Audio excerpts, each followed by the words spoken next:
Ngayon, ang tanong ko, sino nag-absorb ng 20% discount? Driver o Grab? Dapat Grab. Yan ang magandang katanungan para sa isang Grab driver.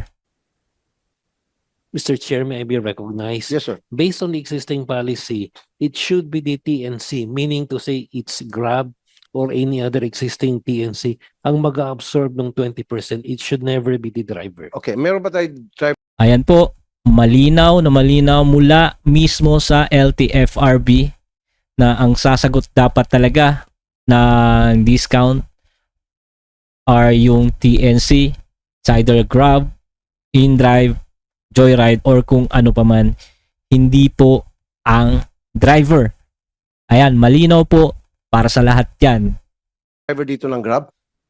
Do we have one? Okay, Mr. Mopas, Chairman TNVS with the Philippines.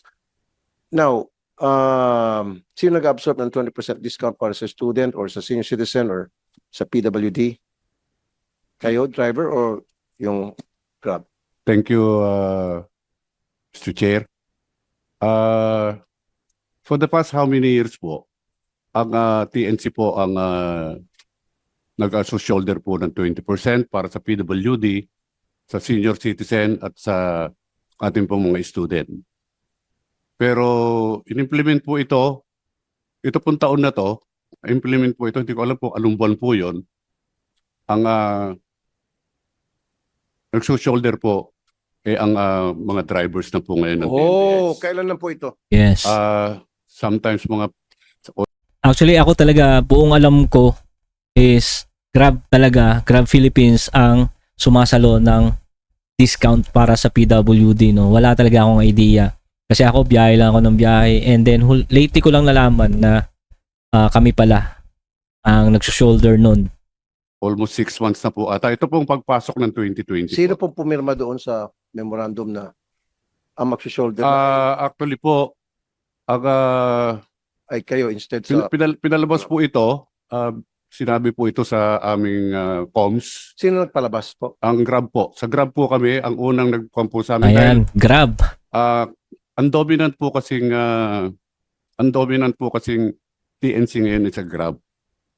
Okay. Pero nung umpisa pa po nito, nung pre-pandemic pa po hanggang pumasok po yung mga ibang TNC natin, ang Grab po ang dominant na Okay. ride-hailing po. Okay, so dati sabi niyo for so many years, how many years na ang nag-shoulder ay yung Grab.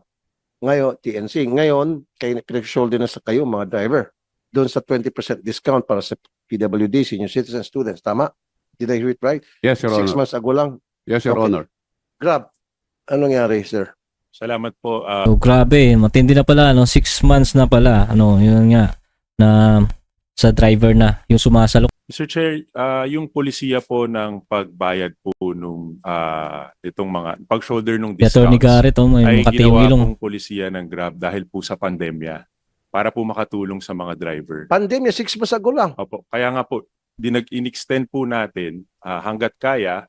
At ngayon po, alinsunod po kasi sa batas, ang tanong po sino nag-shoulder nung fees for the discounts. Alinsunod po sa batas ang driver po.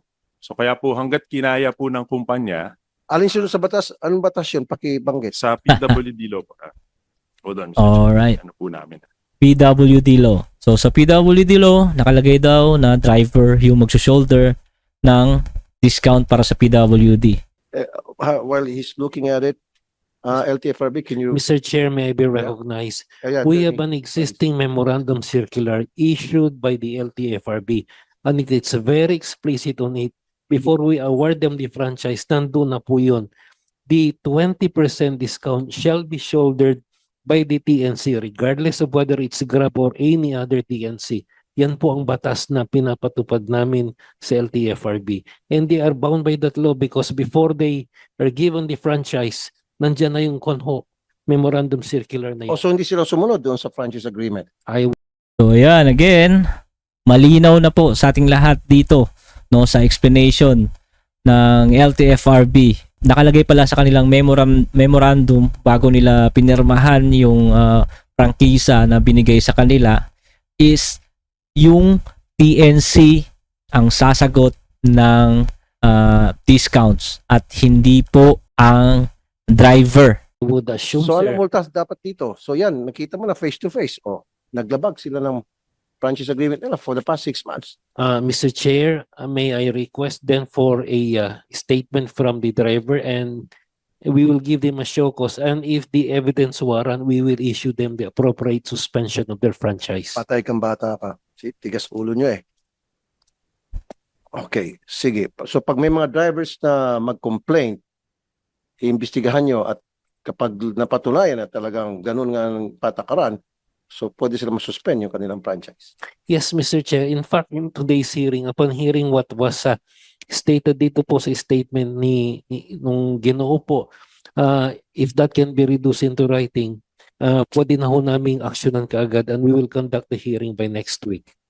Mr. Mopas, no, ang dami na kumandami. Kaya pala tinatanggi-tanggihan na ng mga driver kasi sabi ng mga drivers, kami ang mag-absorb nito. Diba? Samantalang kung ang mag-absorb kay Grab, tatanggapin ng mga driver yan. They'll be more than happy to accept it because they know na kailangan mapagsilbihan yung mga PWD natin, mga senior citizens, mga estudyante lalo na. Pero, bawas sa kita ko to. 30% na nga binabawas sa akin, another bawas na naman dahil nagsakay ako ng special passengers with special concerns. So, magtatanggi ka itong mga driver. Although hindi dapat, pero nandun yung magkakaroon sila ng opportunity or idea na magtanggi sila. Kasi nga, in the past 6 months, nag-sway kayo away doon sa sa franchise agreement. O yan, masususpindi kayo ng di oras nito.